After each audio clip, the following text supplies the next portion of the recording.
Don't forget to check out my website. New Year's readings are available there. You can book a personalized New Year's reading for yourself or for a loved one as a gift.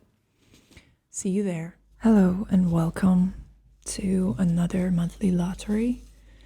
I have a bowl with names of my supporters printed out or written down. And what we do here is we pull one randomly each month, and that person receives a reading.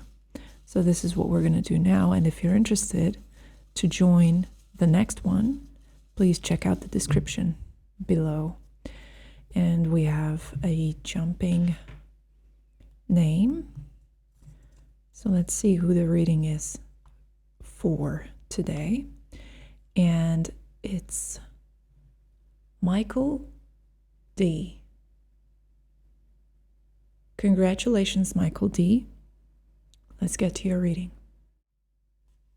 So this reading is for Michael specifically, but if anybody wants to come along for the ride, stay with us and watch how this reading unfolds, you are more than welcome to. Perhaps you will find some insights or ideas in this reading that you can also utilize. But Michael, this reading is for you. We are going to first and foremost ask the cards for some guidance on what it is that we need to talk about today. So this is a freestyle reading. And this reading format is, I would say it's very useful for those people who are not quite sure what to ask the tarot. They just want to get like a general sense of what this could do for them. And it's also a great format if you have a very, very specific question that you want answered. So this reading format you can find on my website. If you're interested to book one, it's available in all tiers. So Michael, let's see. Where do we start our reading today? What is the topic that the tarot would like to discuss with you? And here's the Knight of Cups. Knights always represent fluctuation of energy, an oscillating, somewhat flaky, unpredictable, somewhat unreliable flow of events, of efforts, of motivation, and in this case, emotion.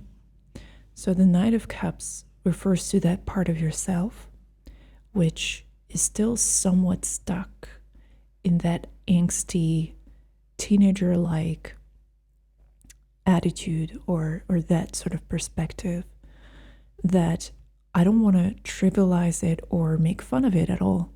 I think that's a very useful part of ourselves. It's a youthful energy that we can hold on to, and we can give meaning to its rampages or its rebellion.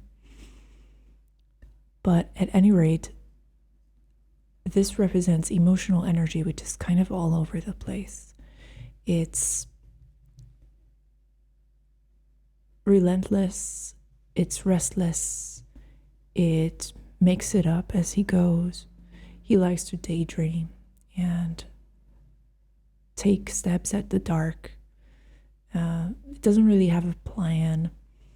And there's this heightened sensitivity which is combined with the strong drive to accomplish things, the high ambition of knights. So let's see how this energy relates to you. What does it mean in your case? What part of your life does it relate to? Let's find out.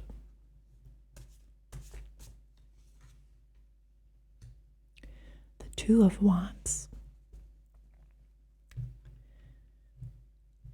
The Two of Wands is the practice of theory. It's the action that you take, it's the decisions that you make, it's the applied practical dimension of theory. And so what I'm noticing here is that there's this strong, watery, emotional overflow that seems to interfere with your decision-making process, with your ability to be assertive, to stand up for yourself, or to be consistent in your actions. So this is not primarily or even exclusively a negative effect. The Knight of Cups, although very sort of exaggerated and flamboyant at times, has a tendency to confabulate or to be sort of eccentric in his self-expression. He also has this amazing imagination, this power to visualize and picture problems which would otherwise not be accessible to the mind. So it's that ability to come up with creative stories and alternative viewpoints that is the forte of the Knight of Cups. And so it supports at times and hinders other times the purposeful, intentional nature of the Two of Wands. Although the Two of Wands is more an expression of this brute force energy, this pure desire and drive to act, and it's less bland most of the time. So it's raw and unadulterated passion, and it's the very rudimentary form of fire. It's very low energetically, not as sophisticated, not as complicated, and so it can work very well when the Knight of Cups' fantasy world and innovative spirit meets the decisive, immediate, action-driven energy of the Two of Wands. But it can also lead to sort of a piecemeal way of building things and being kind of disorganized. Let's see what the tarot has to say about this.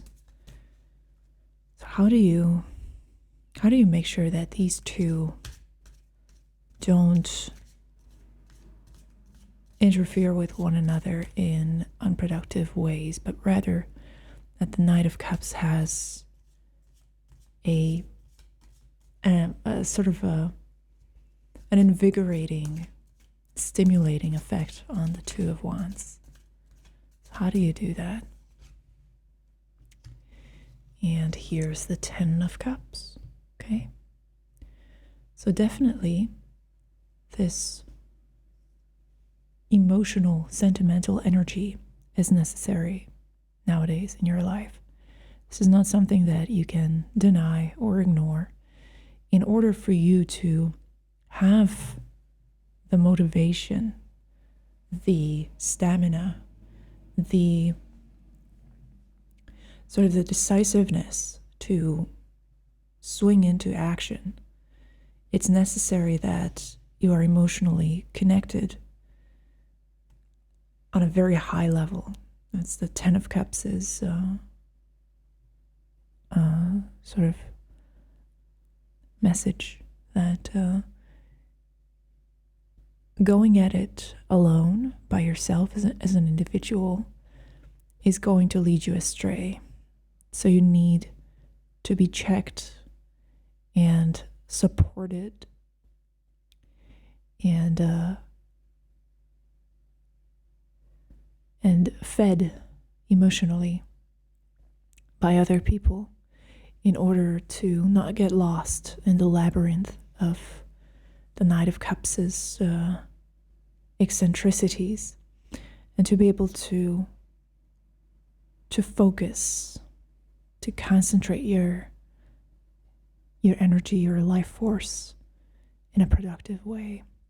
So the Ten of Cups is the card of ultimate harmony. With this card, you become a lot more than what is accessible to you as an individual. You become stronger. You become more vigilant. You become more sensitive. It's like an organism that creates itself cell by cell, and you're just one component to this entity which arises via your emotive interactions with other people. So the Ten of Cups is urging you to continue the work of connecting with other people on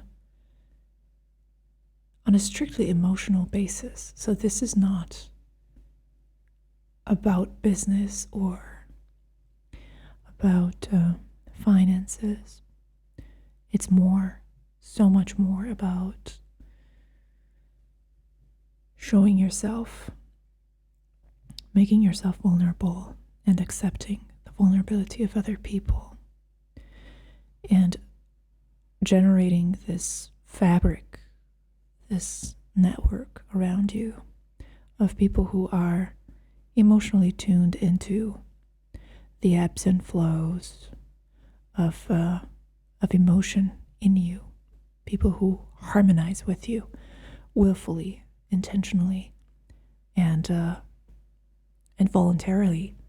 And so they can keep you within bounds of reality, not in a limiting, restrictive, vindictive way, but in a very stimulating and positive, supportive manner. If you continue to create yourself in the context of these bigger pools, these bigger energetic pools of emotion. So as long as you can continue to nourish and keep those relations active, the Knight of Cups is offering, continues to provide you with extra creativity, extra energy. It's not going to allow you to get off track and to lose stamina.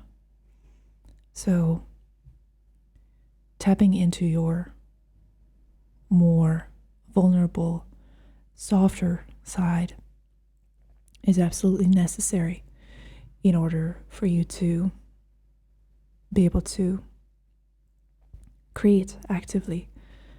But you need to do this in coordination with other sentient and sensitive beings. So I hope that you enjoyed this reading, Michael. Thank you everyone else who decided to stay with us. If you enjoy these types of videos, please subscribe, leave a comment, like this video. See you next time.